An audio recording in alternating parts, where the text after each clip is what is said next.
So I'm going to be talking about is a huge event that's happening this summer. It's the World Cup. It's happening in Russia for the first time. Though it's a little bit contentious of an issue to talk about how they got the World Cup, but that's a whole nother topic, whole nother story.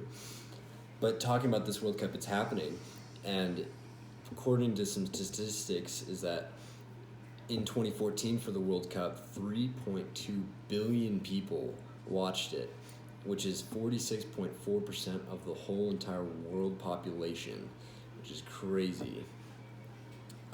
Speaking about the specifics of this World Cup, there were 32 teams that qualified in order to make this.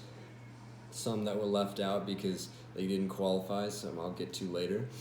But some of the best of the world will be there, including Ronaldo, Messi, Hazard, Neymar, Luis Suarez, Sergio Ramos, Gerard Piqué, Harry Kane, and the rest of them. Germany is looking to repeat their win from 2014 over Argentina for the final, which hasn't happened in a long time for a country to repeat. The next World Cup, or the World Cup in 2026, is going to expand from 32 teams with the current format into 48 teams, which is going to be a lot larger and actually might allow the United States to be in the World Cup. The United States is trying to bid to try and host the World Cup in 2026 with Canada and Mexico, and the only opposition that it has currently is Morocco for the World Cup in 2026. And that bid is going to be voted on this summer in order to see who gets the chance to bid to host the World Cup. Some interesting facts about this. Italy did miss the World Cup for the first time since 1958. Give you some perspective.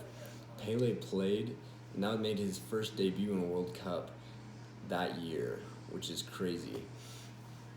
This is the first time the United States missed the World Cup since 1986, which completely different time period, because I think that the United States soccer has gotten so much better since then. And yet we lose to Trinidad and Tobago on the last day of qualifying in order to lose the bid in order to get the World Cup. Chile, which they've won 2 consecutive Copa Americas, which is a tournament in South America, which is pretty prestigious, didn't even make it, and they lost to Peru in order to get into that final spot, which is crazy because Peru, this is their first time making it since the 1980s when they had their golden age.